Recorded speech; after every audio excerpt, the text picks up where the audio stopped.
a este aula dedicada a la Universidad de la Experiencia. Por eso, en primer lugar, gracias a la Universidad de la Experiencia, gracias al doctor Rubio, que es el coordinador de esto. Nos encontramos con doña Alicia y con doña Esther, a las cuales también les quiero transmitir mi agradecimiento.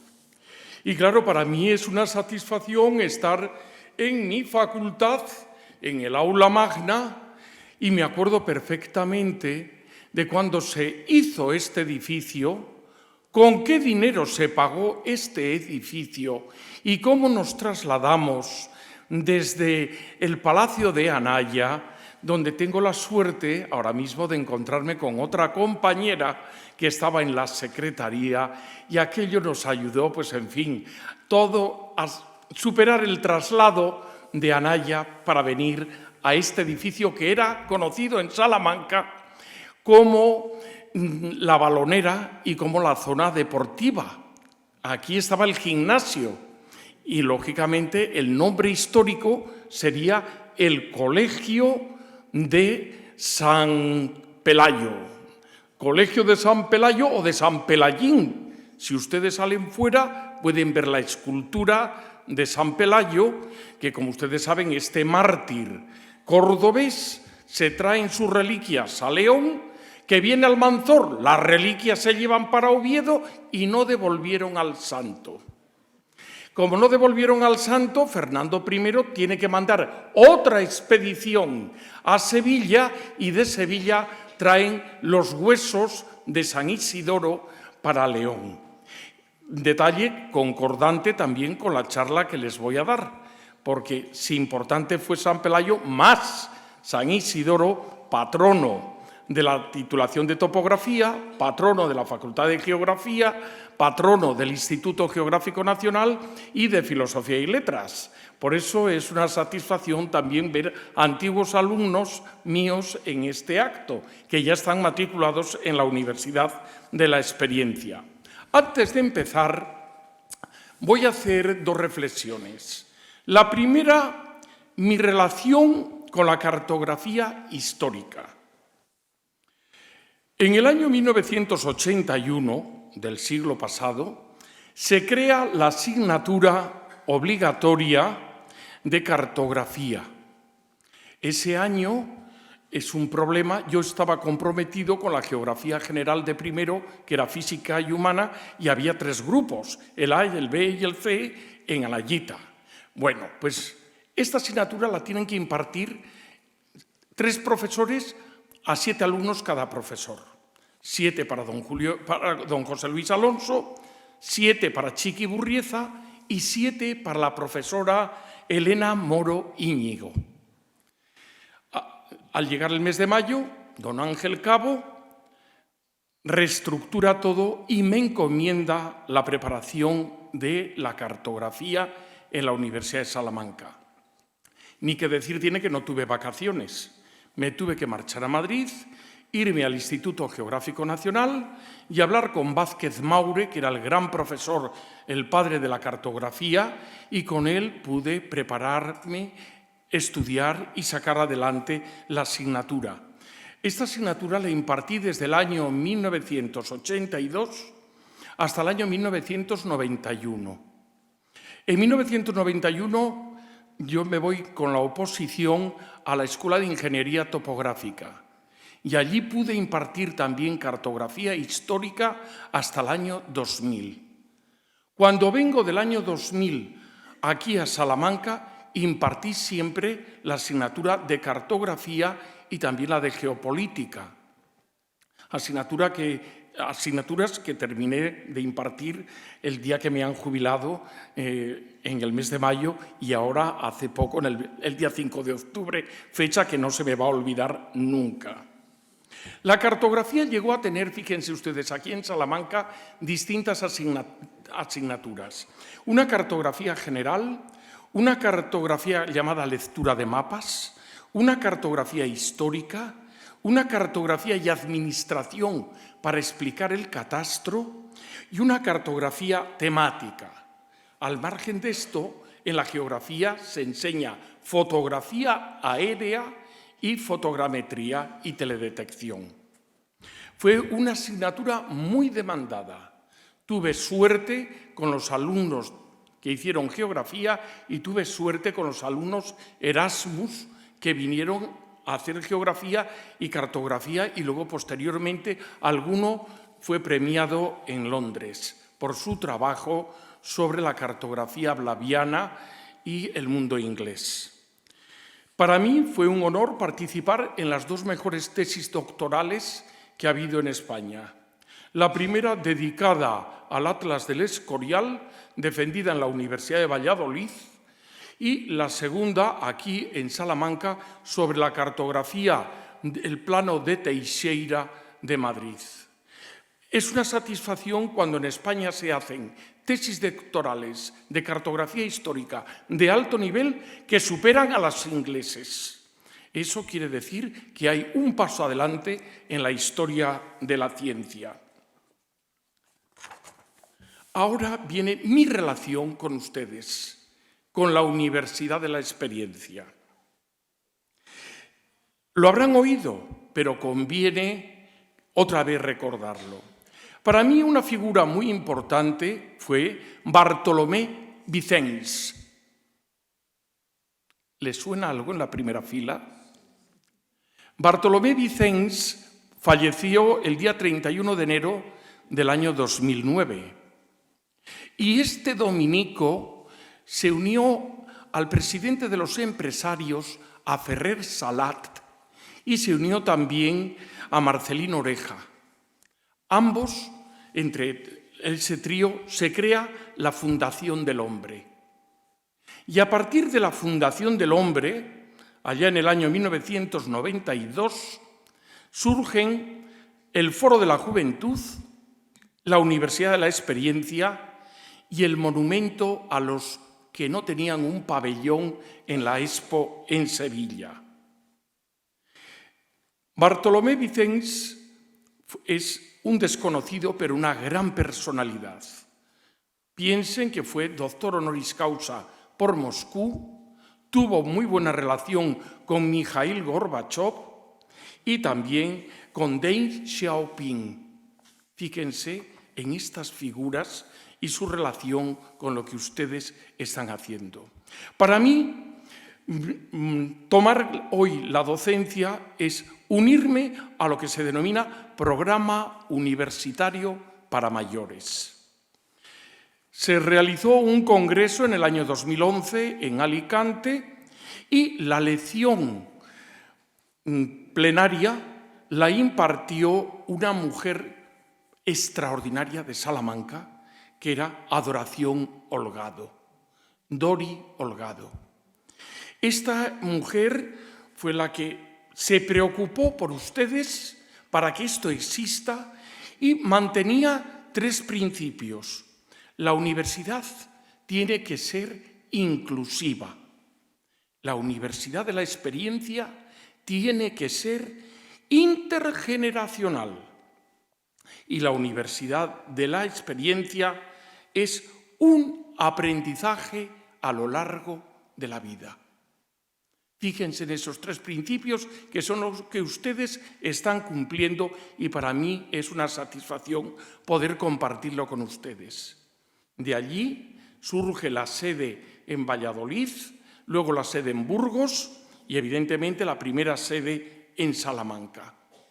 Conviene recordar, porque a veces nos olvidamos y el olvido es una injusticia histórica, y nos olvidamos de grandes figuras que se han preocupado por la Universidad de la Experiencia y estuvieron relacionados con esta labor.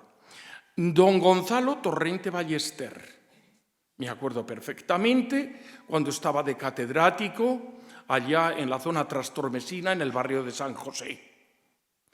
Tuve la suerte de impartir clase a María Fernanda y a Juan Pablo, a sus hijos, fueron alumnos míos. Pero él también participó en la Universidad de la Experiencia.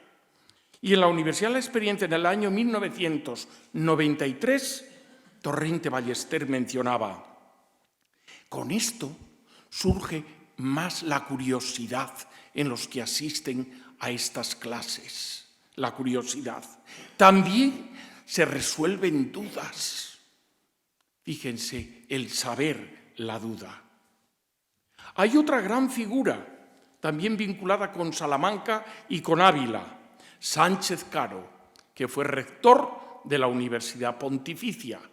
Y este es uno de los impulsores en su rectorado a través de Adoración Holgado, que era la decana de Pedagogía. Y para él, la Universidad de la Experiencia es la oportunidad que tienen las personas mayores y encontrar un lugar. Desde luego, mejor imposible. Son estas definiciones de esta segunda figura, la del doctor Sánchez Caro, este abulense que ahora también está ejerciendo en la parroquia de San Pedro en Ávila. Y también hay otro filósofo actual, Sabater, que también participó en la Universidad de la Experiencia y siempre hablaba que la Universidad de la Experiencia era la universidad democrática. Son detalles muy interesantes para poder continuar con esta labor. Viejas ideas con nuevas creencias. Hay que buscar un nuevo campo, y de esto ya hace 40 años. La Universidad de la Experiencia también se considera un cuarto grado. Hoy los alumnos de este edificio vienen a obtener un grado. Cuando terminan el grado, fíjense ustedes, viene lo peor, el posgrado, el máster. Y ahí es donde deciden y donde se pueden plataformar. Lo siento por los padres o abuelos que tengan hijos en esas circunstancias, porque no todos tienen el mismo precio, ni todos abren las mismas oportunidades. Y a veces es difícil decir la verdad. Es decir, usted hace este posgrado, pero tendrá un posgrado, colgará ese título. Si usted lo hace en tal universidad, le va a valer, pero usted tendrá un trampolín para colocarse.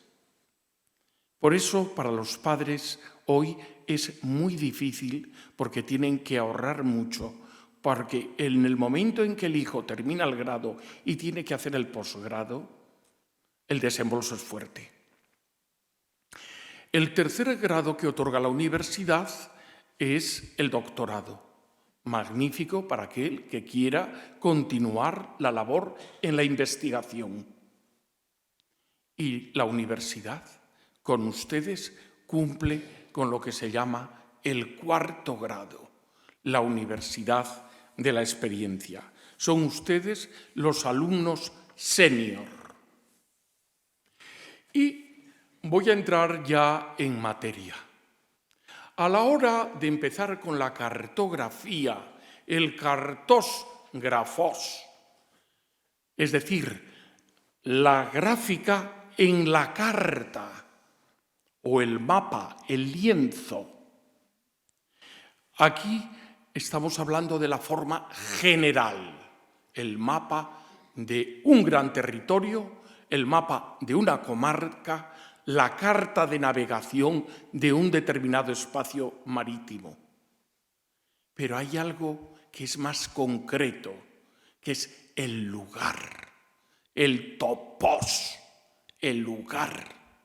Y eso tiene otro nombre, que es la corografía, que es el análisis gráfico concreto de un determinado lugar. Miren, a lo largo de mi vida, y después de dedicarle bastantes años a la didáctica de la geografía, de dar clase en el máster de profesores, me preocupaba mucho el tema de la orientación. En España no educamos a los jóvenes para que sepan orientarse. Algo que era muy sencillo en la enciclopedia de Álvarez. Y cuando uno miraba, usted mire el sol, fíjese usted a su derecha el naciente, a su izquierda el poniente. Esto hoy es muy difícil. ¿Por qué? Porque tenemos otro estilo de vida. Los alumnos no saben la orientación de su casa y menos de su vivienda. Los alumnos no saben dónde se pone el sol a mediodía en el salón de su casa. Y es la forma de ver y posicionar. Para mí fue una sorpresa enorme estando en el Emirato de Ras Al Khaimah. Y los amigos que me llevaban de Emiratos de repente dicen, no, entra a la puesta del sol. ¿Cómo que entra a la puesta del sol? Hay que bajar ahora mismo porque va a oscurecer. Me llamaba la atención por la mañana cómo a ellos les enseñaban de pequeños a través de un punzón en la arena buscar la hora para saber en qué hora estaban. Nosotros ahora estamos en un mundo digital y que me lo diga el móvil. Es interesante estas reflexiones del lugar, de la posición y de la orientación. Y claro, una forma de saber es ir conociendo los lugares. Yo soy de León, de la montaña de León. Entonces, inmediatamente, cuando me vengo a Salamanca, cojo la empresa Vivas y ya sé por dónde salgo y qué lugares voy recorriendo. Y uno no se olvida que a la salida de León va a estar un pueblo que se llama Zembranos y usted va a continuar para luego llegar a otro pueblo, Toral de los Guzmanes, y usted llegará en un momento a Benavente, y de Benavente luego ya usted llegará a Zamora, y de Zamora a Corrales del Vino, y usted irá poco a poco hasta llegar al pueblo de Calzada de Valdunciel, y ya usted llega a Salamanca. Hemos hecho un itinerario. Un itinerario. Lo conocemos como geógrafos y lo conocemos mentalmente. Pero a mí me interesa que ustedes se fijen en lo que he puesto en la pizarra, ahora mismo aquí en la diapositiva. Es un vaso romano, es un vaso, se llama también, son 4 vasos. Son 4 vasos, el nombre que tienen son los vasos de Vicarello, o Vicarello en Italia. Es un lugar donde apareció este tesoro y qué casualidad que estos vasos van grabados y van llevando los nombres geográficos desde Cádiz hasta Roma. Fíjense, en un vaso. Y los legionarios, cuando andaban por esta zona, también en sus vasos de metal o de cuerno, también marcaban los lugares geográficos. Por eso, Gades, Hispalis, Carmonan, Córdoban, Lisabonan, Saguntum, Tarragona, aparecen ahí relacionados en ese vaso de Vicarello que, como apareció al lado de un templo dedicado a Apolo, también reciben el nombre de vasos apolinares. 4 vasos de plata que marcan las ciudades, las distancias, los caminos. Esto está todo relacionado con el itinerario de Antonino en la época de Caracalla.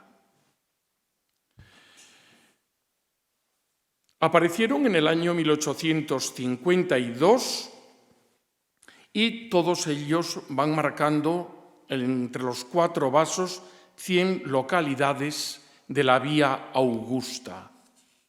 Pero Salamanca también está en otra vía. Salamanca la encontramos en la Vía de la Plata. Iter ab emeritam Augustam. Es una suerte estar aquí, en esta facultad, donde mis predecesores se preocuparon por esto que estoy diciendo. Don Francisco Jordá Cerdá, el decano antiguo de la Facultad de Geografía, que tuvo un alumno muy ilustre, que fue vicerrector, Roldán Hervás. Y Roldán es el autor de todo el trabajo sobre la Vía de la Plata. Ese trabajo extraordinario donde hace un análisis de las inscripciones romanas que hay desde Emérita Augusta hasta Astorga Astúrica Augusta. Y en ese itinerario nos encontramos todas las referencias en pilastras que están bien conservadas, otras mal, pero quedan los itinerarios bien marcados. Bien, por una parte nos encontramos con la obra de los vasos vicarelos.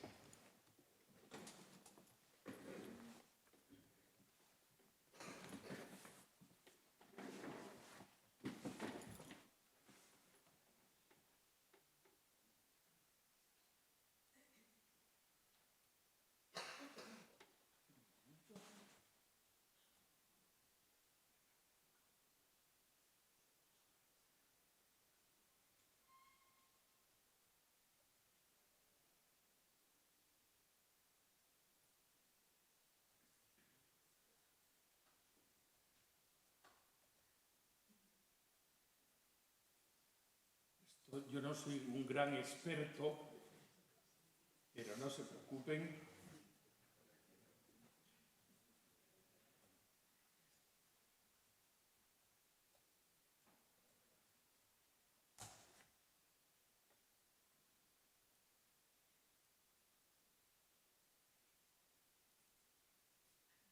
Bien, ahí tenemos una tabla de barro de Astorga. Las tablas de barro de Astorga son 4 piezas interesantísimas que allá a principios del siglo pasado, en el año 1902, caen en manos de un gran asturiano, Sebastián Soto Cortés. Este era un rico hombre de la zona de Cangas de Onís, con una buena biblioteca. Piensen ustedes que su abuela era hermana de Jovellanos, con lo cual tenía una instrucción y una formación cultural fuerte. Piensen ustedes que Jovellanos no pudo hacerse doctor por Salamanca porque valía mucho el doctorado y tuvo que irse a Ávila, al convento de Santo Tomás, a la Universidad de Santo Tomás, para hacerse doctor. Le salió más económico, pero ya pudo mantener el grado de doctor. Y este Sebastián Soto Cortés compra son 4 tablas donde ponen relaciones de lugares geográficos de la península ibérica.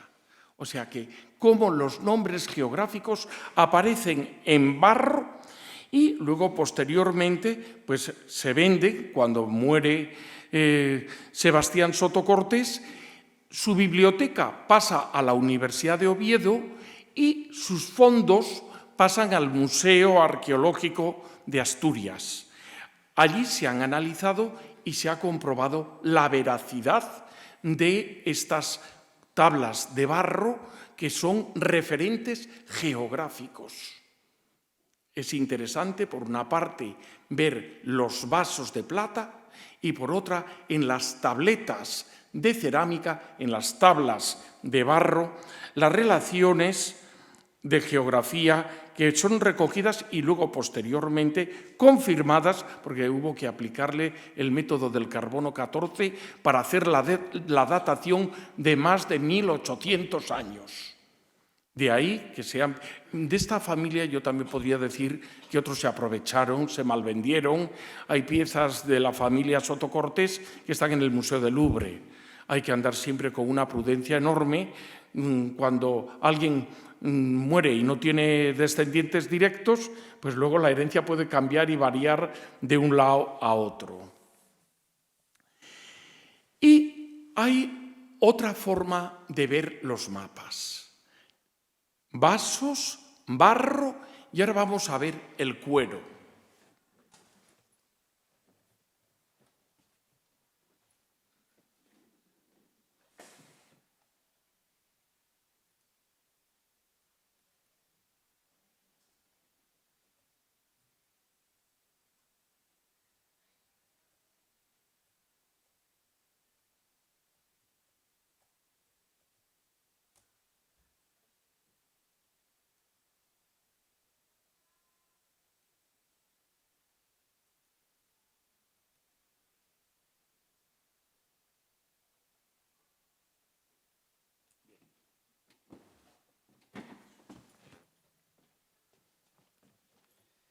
Esta tercera forma recibe el nombre de la tabla de Peutinger, aunque vamos a analizarlo un poco con más entretenimiento. Esta obra se localiza en el siglo XI, se atribuye a un religioso llamado Castorius y es comprada por Konrad Peutinger. Este es un humanista, filósofo, diplomático y amigo de Maximiliano I de Austria. Entonces, Peutinger es el que la compra y el que le da el nombre a toda esta pieza. Para que se hagan una idea, esta pieza tiene 6,9 metros de longitud. O sea que es un rollo y 30 centímetros de altura. O sea, en todo ese rollo de casi 7 metros, en la tabla peutingeriana nos encontramos más de 3.000 nombres y nos encontramos todos los itinerarios que, lógicamente, de forma lineal, como afluentes y subafluentes, van a llegar a la ciudad eterna, a Roma. También aparece Constantinopla y por eso se le hace una datación especial de que probablemente esta pieza sea del año 330. Es el mundo, la ecumene de aquella época. Y ahora comprenderán ustedes la frase, todos los caminos conducen a Roma. Aquí lo vemos en la tabla de Peutinger, la tabla peutingeriana. Se han hecho también otra serie de reproducciones muy interesantes. Tenemos una aquí en la Universidad de Salamanca, dentro de una obra cartográfica holandesa. Pero conviene, en fin, ver otra forma, la cartografía.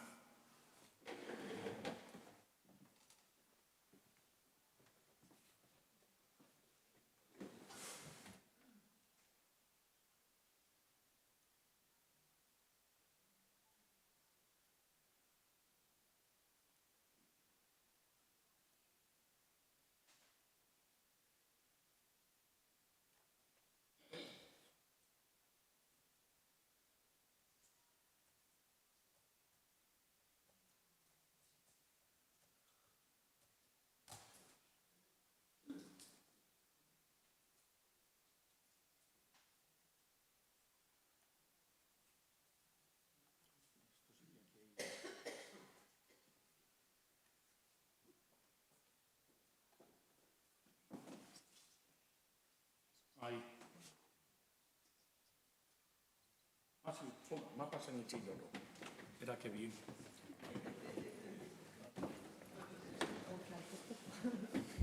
Agradezco esto porque uno tenía que traer todo en pendrive. Yo no soy profesor pendrive, se lo aseguro. Lo que tengo que decir lo digo, me lo aprendo y ya lo explico. Verá, apriete aquel, el de abajo inferior, el último, el de la izquierda. Ese. Muy bien. Este. Perfecto. Ahí es donde yo quería llegar. Algunos ya lo recordarán, porque lo expliqué hace mucho. Lo suelo explicar con frecuencia, lo explicaba siempre.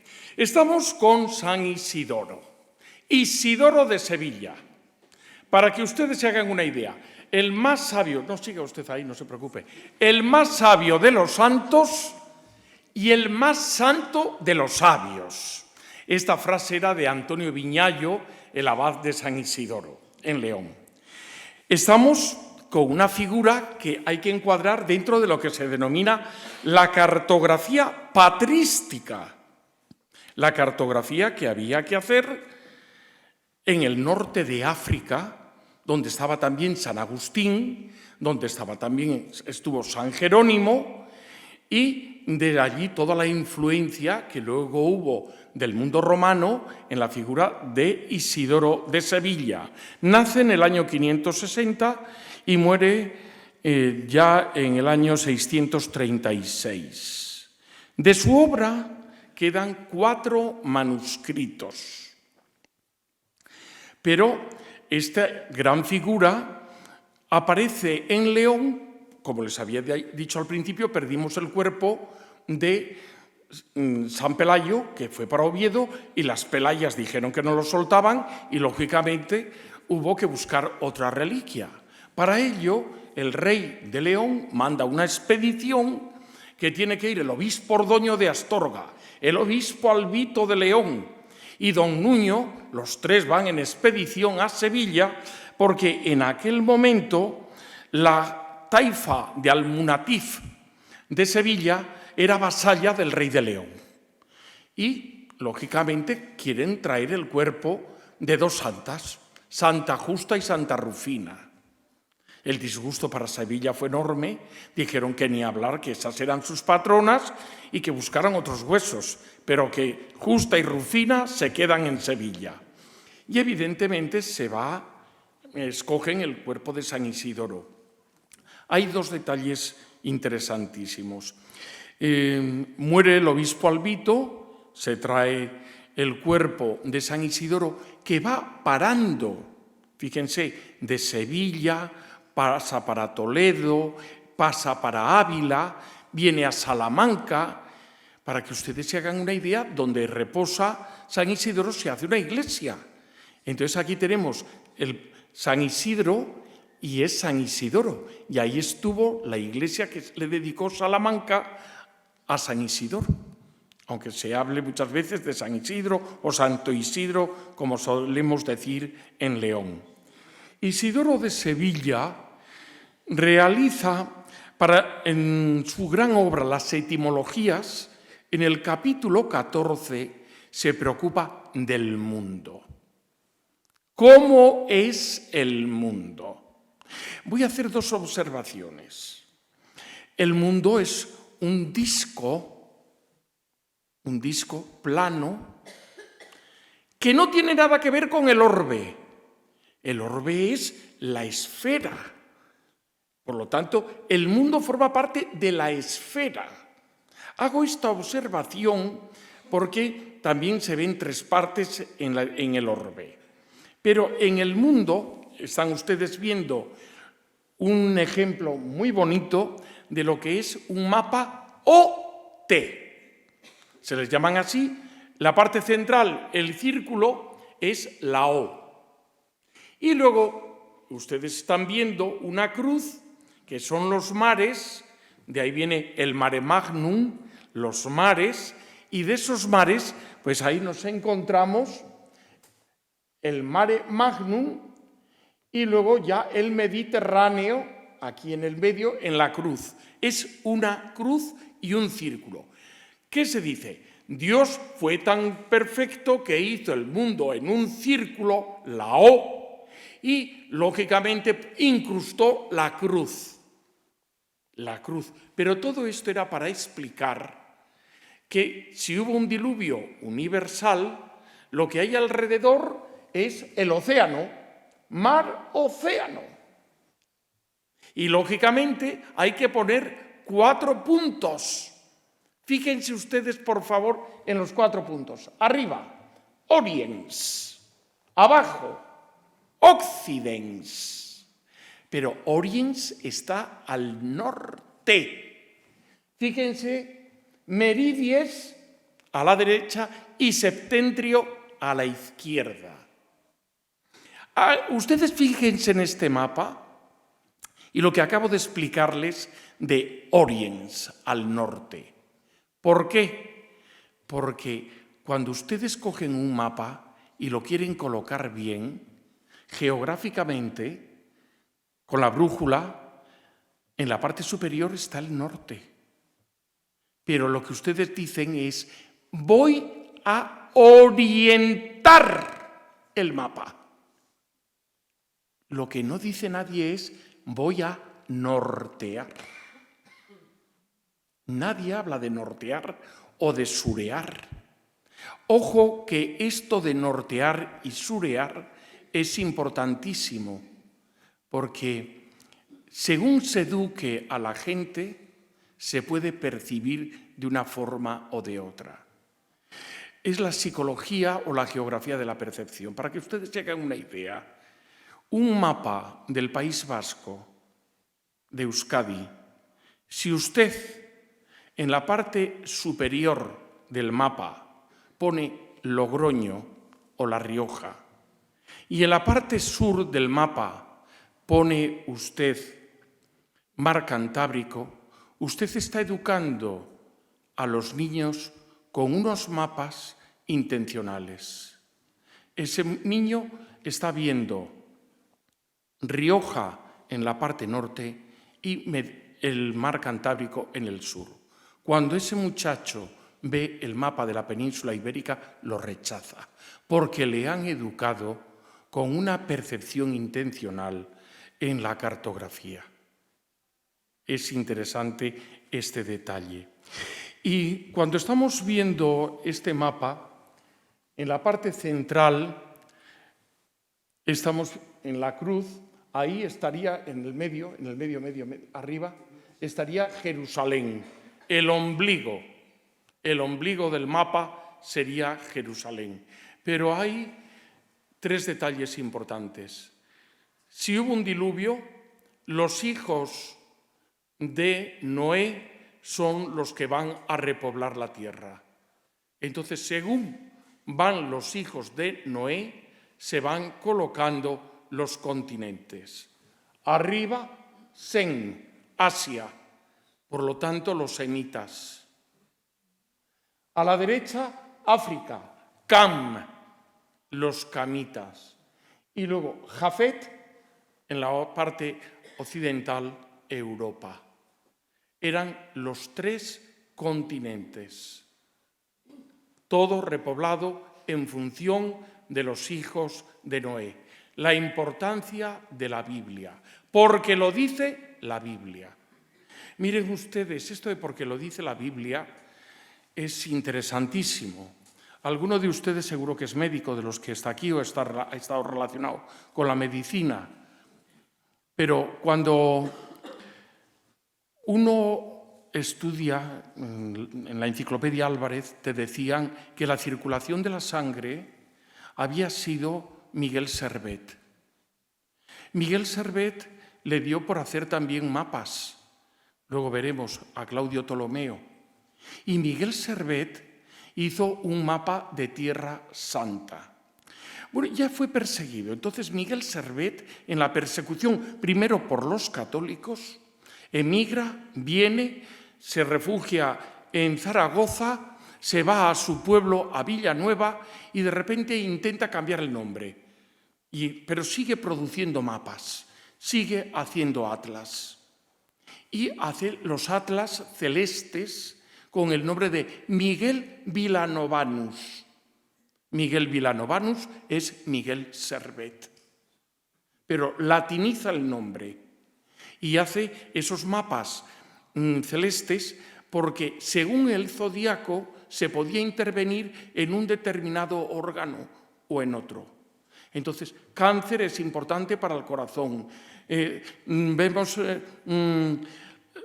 Escorpio para la espalda. Y van, según la posición del zodiaco y de los astros, existe lo que se llama la medicina astronómica, la relación de la astronomía con la medicina. Por eso en el edificio antiguo de la Universidad de Salamanca, que ahora llegará dentro de un momento Su Majestad Doña Sofía para entregar el premio de poesía, que es el mejor premio internacional iberoamericano en el mundo. El mejor premio que hay es el premio de poesía Reina Sofía, que es la mejor colección, y se lo han entregado este año a una nicaragüense, que es Gioconda Benelli, que encima la han echado del país, le han quitado el pasaporte a la señora. En España le hemos dado pasaporte y buena acogida y viene hoy a recibir este premio. Pero no me voy a desviar de Miguel Vilanovanus. Nuestro Miguel Servet hace un mapa de Tierra Santa. Y ese mapa de Tierra Santa es considerado, pueden ustedes buscarlo en internet, la blasfemia, porque él dijo que la zona hoy día de Palestina era una zona pobre, miserable, inculta. Y caray, los calvinistas dijeron, eso no lo dice la Biblia. La Biblia dice que es una tierra fértil, extraordinaria, y encima mana leche y miel. Le prendieron fuego. Fíjense, todo por los mapas y la cartografía en la figura de Miguel Servet. Bien, estamos con Isidoro de Sevilla y vamos a ver otro detalle. Beato de Liébana, mapa de Beato de Liébana. Vamos a ver los beatos. Para empezar, a ustedes siempre el término beato, alguien se santigua y dice, de tal convento o de tal orden. Pues no, señor. Beato es un nombre de varón. ¿Cuál es el femenino de beato? Beatriz. Beatriz. Entonces, fíjense ustedes, Beato de Liébana no es que fuera un beato de Liébana, era un fraile que tenía el nombre de beato. No es el mapa, hay que poner el mapa del beato de Liébana. Pero los beatos, hay manuscritos importantes en el mundo, hay 11 manuscritos. Desgraciadamente tenemos muy poco. El que le correspondía a Fernando y Sancha de León está en la Biblioteca Nacional y el resto pues están en otras partes, en Estados Unidos, en Viena, en el Vaticano, pero son joyas pictóricas y con un valor extraordinario. Este del medio, el de arriba, sí. Ese es el de Burgo de Osma. Y también tenemos el Beato de Gerona. Son obras, también mapas OTE, Orbis Terrarum, pero más completos. Y me interesa por qué los beatos y por qué Isidoro tienen interés en la geografía. Pues eso va en función del propio cristianismo. La función que hay después de la llegada del Espíritu Santo es id y predicad. Entonces, todos los apóstoles desaparecen. Cada uno va a una parte del mundo.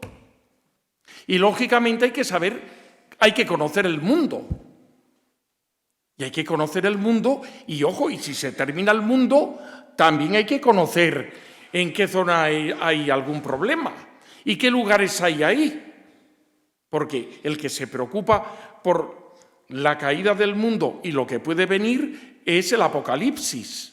Y en el Apocalipsis aparecen 7 iglesias. A mí lo que más me maravilla del Apocalipsis, escrito por San Juan, son los 7 lugares geográficos que aparecen en el Panteón de Reyes de León. ¿Y cómo en el siglo XII sabían esto? ¿Y cómo pintaron con precisión los lugares geográficos? Esto me dio opción a un trabajo que presenté en León sobre la pervivencia geográfica de Turquía en el Panteón o de Asia Menor en el Panteón de Reyes de León. Mire, pero si hacemos así una visión rápida, San Juan, que había estado en la isla de Patmos, el águila de Patmos, en la heráldica, termina su vida en Éfeso, en Turquía. San Andrés, que mañana es la fiesta, dichoso el mes, que empieza por los santos y termina por San Andrés, Ucrania y Rusia. Santiago a Compostela, Santo Tomás a la India, San Bartolomé a Armenia, San Judas Tadeo a Persia, San Matías Jerusalén, San Pedro y San Pablo en Roma quedaron. Entonces, fíjense, y me queda San Mateo en Etiopía. Fíjense los lugares geográficos, la importancia de los lugares geográficos, porque hay que conocer, hay que saber dónde, y por eso los mapas de los beatos son una visión del mundo, cómo se contribuye a la difusión de la geografía, la cartografía histórica. Estamos hablando de piezas de un valor incalculable. La biblioteca que tiene un beato tiene éxito, es una biblioteca importante en el mundo. Y vamos a retomar a otra figura. Dejamos a San Isidoro, dejamos a los beatos y en la cartografía, ¿cuánto tiempo me queda? Media hora. ¿Cómo? 20 minutos. Ustedes tranquilos, me llaman la atención y yo dejo de hablar.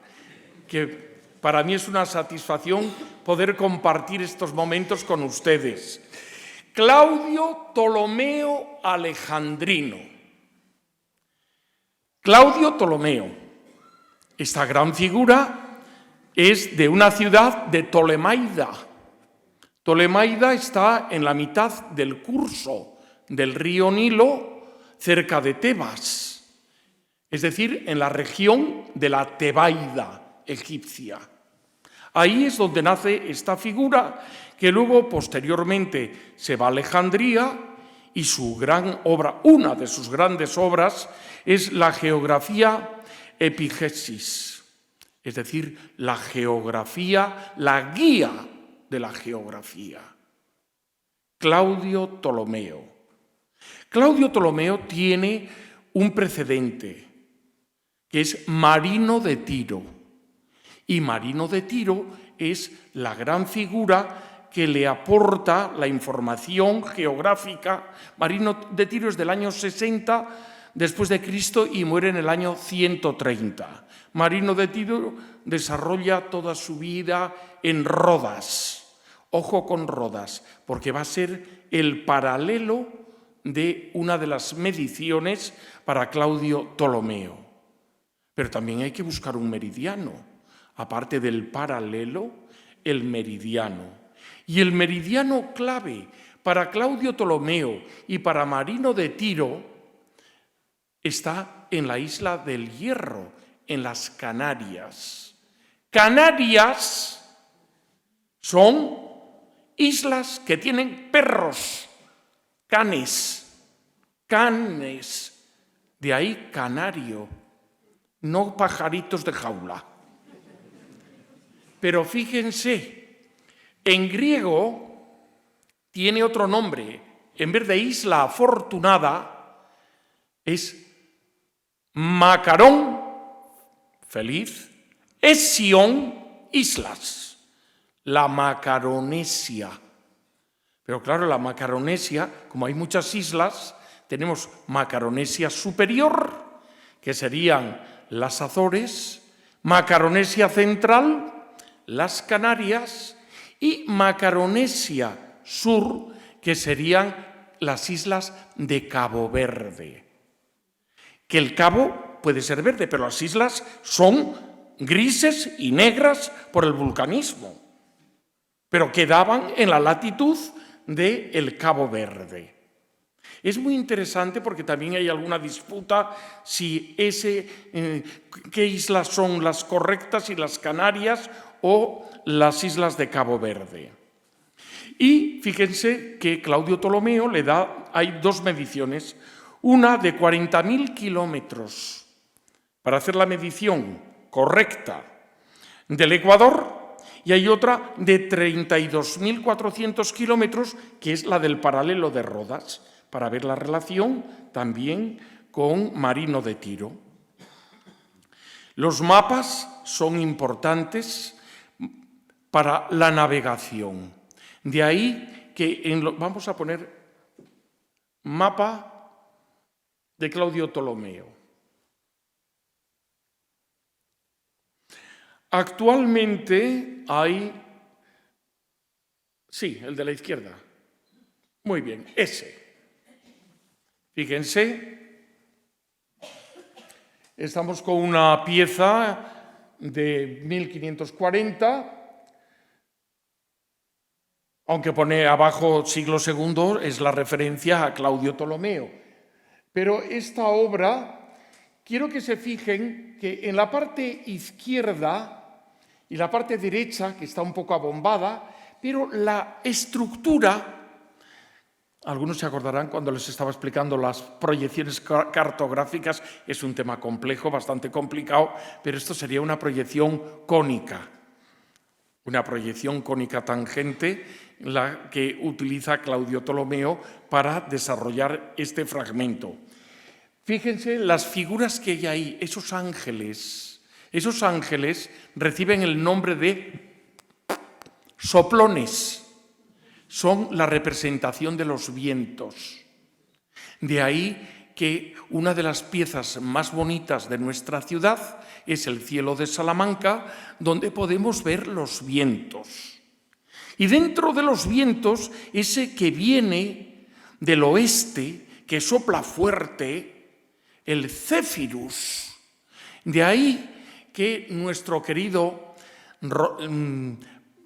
decano, don Francisco Jordá, crea una revista y crea la revista Céfirus para la Universidad de Salamanca, que todavía pervive. O sea, la riqueza del nombre geográfico, la representación del viento, la importancia de los vientos. Esto es importantísimo y sobre todo para navegar. Pero nuestros estudiantes en Salamanca, hace 500 años, cuando iban a la biblioteca, veían todas las constelaciones y veían los vientos. Y sabían y conocían las constelaciones. Como no había contaminación lumínica, por la noche, y también se daba astronomía, y también estuvo Abraham Zacut, también conocían las estrellas. Y para navegar había que conocer las estrellas para luego utilizar correctamente los instrumentos, los estantes, y poder luego calcular el punto de latitud. Hay 53 manuscritos de Claudio Ptolomeo. El más importante está en la península del Monte Athos, en la República Religiosa del Monte Athos, en el segundo monasterio, que es el monasterio de Batopedi. Ahí nos encontramos con el mapa batopediano, con proyección también cónica, y es la representación más antigua y en griego que hay de Claudio Ptolomeo. Todo estaba en griego. En el norte de África se hablaba griego, en el Cairo, en Alejandría era el griego, en Asia hasta Turquía era el griego. Hay señores, que vienen los musulmanes. Y ante la invasión de Constantinopla, pues los sabios se marchan, primero se van a Venecia, luego se van a Florencia, se van hacia Italia. Pero los libros que llevan, los mapas que llevan, van en griego. Y allí lo que se hablaba era latín. Por lo tanto, hay que traducir del griego al latín. Y la geografía de Claudio Ptolomeo, toda esa colección de mapas que había hecho basándose en Marino de Tiro, se dibujan y se ponen en latín. Y en latín la gran figura, el que lo lleva es Emmanuel de Crisoloras, también conocido como Emmanuel Constantinopolitano. Este sabio se lleva la obra y luego la van traduciendo. Se traduce al latín. Y en latín hay una figura histórica importantísima que se llama Jacopo d'Angelo de Scarperia o de Scarperia. Jacopo d'Angelo. Jacobo d'Angelo o Jacobo d'Angelis. Se admite en todas las formas. Y este es el que lo traduce y nos hace los mapas de Claudio Ptolomeo en latín. Estamos ya en 1421. Posteriormente se hacen copias se hacen copias, pero copias muy valiosas. Hay una para Alfonso V, entonces este rey aragonés, esa pieza hoy día está en la Universidad de Valencia. Pero hay una obra muy importante, que es la realizada para un obispo de Gerona. El obispo se llamaba Margarit y Pau. Este obispo, que también fue cardenal, que había estado en Santa Genoveva en Roma, este obispo, este cardenal Margarit, encarga una obra de Claudio Ptolomeo. Se traduce, pero en la portada pone su escudo. Y gracias a ese escudo podemos saber, en fin, la asignación de quién lo encargó y cuándo lo encargó. Trabajó para Fernando II de Aragón, para Fernando el Católico. Fernando el Católico tenía un séquito diplomático muy bueno. Fernando el Católico tenía a la figura de Villaescusa. Entonces, Villaescusa y Diego de Villarrubias son gente que trabaja con él y que en Salamanca crea un colegio mayor, el Colegio Mayor de Santiago. Hay dos colegios mayores en Salamanca con el nombre de Santiago Cebedeo. Uno, el del arzobispo Fonseca, y el otro, el Colegio Mayor de Cuenca.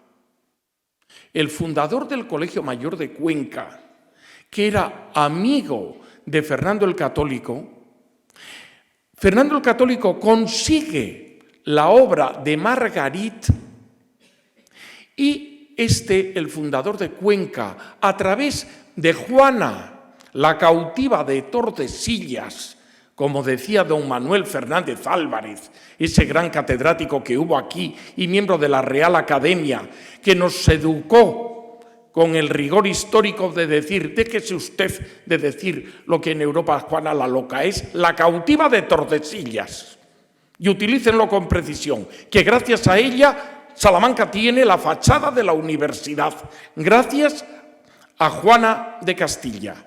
Bueno, pues ella, y a través de su confesor y el fundador, esa obra llega al Colegio de Cuenca. Y tenemos en Salamanca el manuscrito más extraordinario de Claudio Ptolomeo. Sería interesante, ahora ya no se puede ver, ahora lo tienen guardado con 4 llaves y una seguridad enorme, pero tenemos el honor y el privilegio en nuestra universidad de disponer de esta pieza. Yo sí llevé a mis alumnos al edificio histórico y pude enseñarles este manuscrito. Hoy no se puede. Pero vamos a hacer un poquito de historia de los manuscritos. Ustedes saben que de repente Carlos III quiere que la biblioteca del Palacio Real tenga las mejores obras y manda a toda una comisión para que vayan cogiendo libros. Lo mismo hace Carlos IV. ¿Y a dónde vienen? A Salamanca. ¿Ustedes saben que se llevaron más de 2.700 manuscritos? ¿Lo sabían? 2.700 manuscritos por real rapiña. Esa frase no es mía. El término de real rapiña es de un gran profesor de matemáticas, don Norberto Cuesta Dutari. Y yo lo aprendí con él, que además lo pone también en lección cuando le nombraron miembro de la Real Academia de Ciencias, don Norberto Cuesta Dutari. Bueno, ¿y ustedes saben cómo llegaron esos manuscritos, cómo volvieron a Salamanca? ¿Alguien de ustedes? Si alguien quiere interrumpirme, con pleno derecho. Pues llegaron en el año 55. ¿Y cómo llegaron? Bueno, No llegaron todos, se quedaron unos 14, todavía están en la biblioteca, pero se devolvieron todos los manuscritos. Y eso fue el rector Tobar. Y el rector Tobar solo se le ocurre decir, a Franco lo nombro doctor honoris causa por Salamanca. Oye, le propone el doctorado, pues muy bien, porque el rector de la Universidad de Salamanca, que dominaba muy bien el alemán, fue uno de los traductores con Hitler en Hendaya y con Franco, el rector Tobar. Entonces, que luego terminó fatal con Franco, pero bueno, pero nos recuperó todo para la universidad. Entonces, Franco le dice, bueno, y con el nombramiento, dice, pues con el nombramiento debe usted tener un detalle con la universidad. ¿Cómo se lo prepararía de bien? Le dijo, bueno, pues son así unos papeles viejos que están aquí en la biblioteca del Palacio Real, que vinieron por aquí y habría que se devuelvan. Llegó Consejo de Ministros, se aprobó la devolución. Bueno, los bibliotecarios y las archiveras del Palacio Real se tiraban de los pelos. Y gracias a Tobar recuperamos todos los manuscritos por el nombramiento de doctorado honoris causa al general Franco y recuperamos esta magnífica joya que dentro tiene 2 mapas de la península ibérica extraordinarios, uno muy antiguo y otro que puede ser una carta de navegación de un alto valor. Tenemos una joya en Salamanca para estar muy satisfecho de nuestra universidad y de las piezas que tiene el patrimonio de la Universitas Studi Salamantini. Es, si alguien tiene curiosidad, el Códice 2586. Una pieza fantástica, una pieza extraordinaria. Yo traía bastante material preparado, pero me voy a saltar a una gran figura, que es la figura de Antón van den Wingaerde, también conocido como Antonio de las Viñas, porque esta figura, Antón van den Wingaerde, hace una de las panorámicas mejores de Salamanca. Si ustedes van al ayuntamiento de Salamanca, por favor, pidan el mapa, la lámina de Wingaerde. Esto es en el año 1988, siendo alcalde Fernando Fernández de Trocóniz. Pero se había publicado un libro en Madrid que era Las ciudades españolas del siglo de oro.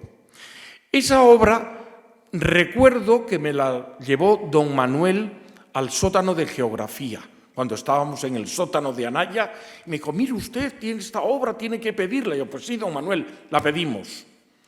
Y recuerdo, y bueno, ¿y esta obra? ¿Por qué Salamanca no tiene esta pieza? Y cayó en oídos del alcalde y Fernando Fernández de Trocóniz decide, puede poner, ahí lo tiene, puede ampliarlo, muy bien. Entonces decide encargar esta obra, pero esta obra está en la Biblioteca Nacional de Viena. Y claro, hacer una copia de esta pieza, de la colección de Antón van den Wingaerde, porque él realiza aproximadamente unas 62 vistas, desde el año 1562 a 1567, va haciendo panorámicas de toda España. ¿Por qué? Porque la corte de Austria, que procedía también de Madrid, querían tener y recordaban pues cómo era Segovia, quiero ver Segovia, quiero ver Medina del Campo, quiero ver Salamanca, y lógicamente se hacen estas piezas para enviarlas a Austria y también para decorar los salones del Palacio Real en Madrid. Se decoran los salones con láminas de Antón van den Wingaerde, pero desgraciadamente hubo un incendio y aquello desapareció. ¿Por qué en el Palacio Real se ponían estas láminas? Fíjense ustedes que en el Vaticano las logias, hay una logia vaticana dedicada a mapas. A mapas. No se me olvida el rey Abdalá de Arabia Saudí cuando se presentó con el Papa Ratzinger en el Vaticano. El Papa cierra todo el Vaticano para la corte saudita, y los sauditas, que nunca habían andado por el Vaticano, se asustaron al ver la riqueza que había, las logias, los mapas, en fin, toda esta labor cartográfica que tenía y mantiene el Vaticano. Era todo a vista de pájaro, una obra extraordinaria. Esto fue investigado hace años por mi amiga Montserrat Galera y Monegal, que fue la primera cartotecaria de la Generalitat de Cataluña, y con un magnífico trato con la Universidad de Salamanca, una gran mujer. Esta es la presidenta de la Fundación Lluc, al que mató ETA. Entonces, mantengo un buen trato con esta señora que investigó esta obra, y esta obra, pues en Salamanca, tiene permiso, porque hoy día coger una lámina sin permiso puede ocasionarte un conflicto o un problema, y el Ayuntamiento de Salamanca lo tiene muy bien hecho y la distribuyen.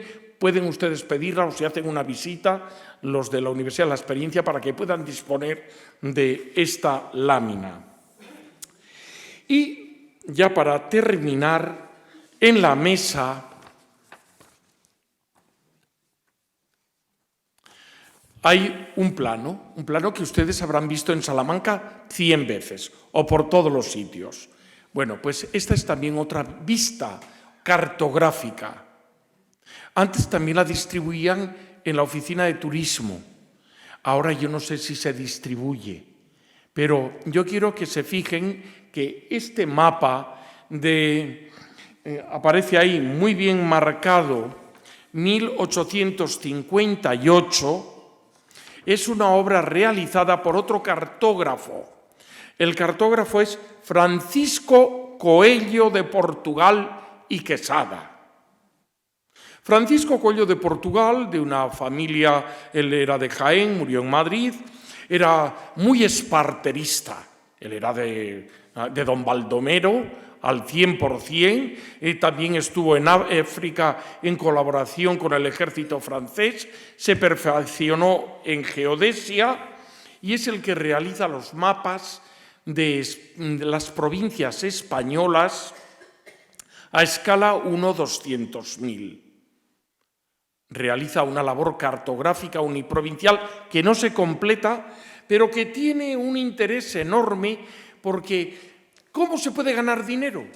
Pues con suscripciones, y la gente se suscribía y él le mandaba el mapa. Pues ahora viene el de Álava, luego el de Alicante, luego el de Sevilla, y así la gente iba coleccionando. Y es la forma que tuvo de difundir esto. Y en Salamanca tenemos la suerte de que tenemos dos. Este de 1858, que es una obra individual, y otro que se hizo en 1876. Este primer mapa, el que tienen ahí, fue encargado por la corporación, por el ayuntamiento, con lo cual es una obra, pues en fin, de gran interés, porque la primera es una petición y el segundo mapa, el del 59, es mucho más sencillo, pero este es un mapa extraordinario.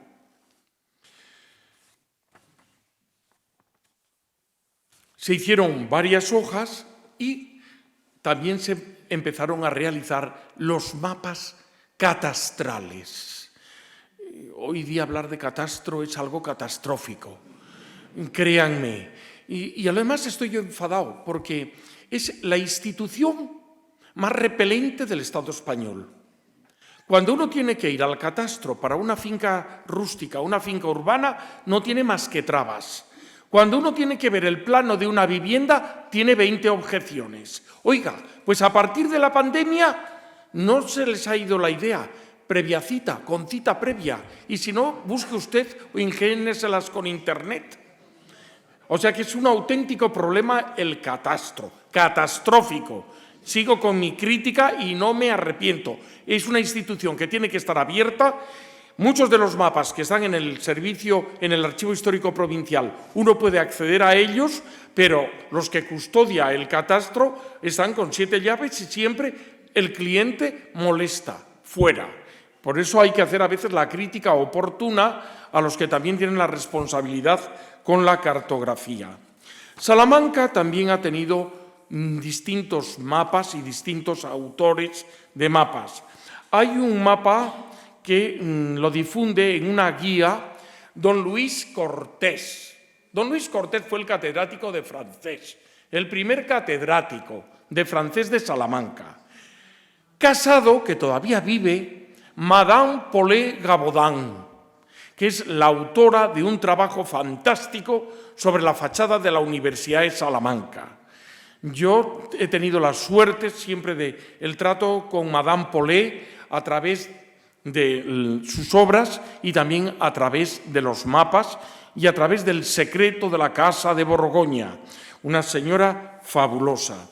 Y también en esos mapas hubo otra figura que fue un bibliotecario salmantino, Amalio Huarte y Echenique. Don Amalio Huarte y Echenique hizo también otra guía de Salamanca con mapas todos inspirados en el de Coello. O sea que Coello es el padre de la cartografía urbana de Salamanca como centro histórico. También hay otra figura de otro delineante salmantino, Luis Domínguez Chávez, que también realiza mapas dedicados a Salamanca. Y mi maestro, Eugenio García Zarza, también se preocupaba de este mapa, que lo incluye en su obra con un término muy interesante: Salamanca, un museo en la calle. Con esto yo les doy las gracias y permítanme un momento. Vamos en honor a todas estas figuras que sacaron adelante la Universidad de la Experiencia, Adoración Holgado, la figura de Bartolomé Vicens, la figura del rector Carro, la figura de los que están ahora mismo sacando o estáis sacando la universidad. Vamos a ponernos de pie y le vamos a dedicar un Víctor. De la siguiente forma: cada vez que diga Universidad de la Experiencia, ustedes van a decir Víctor. La segunda vez, Universidad de la Experiencia, Víctor.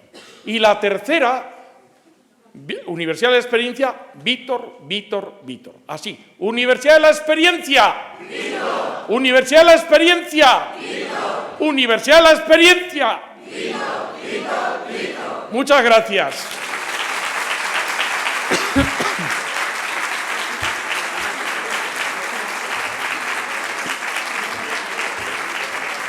Bueno.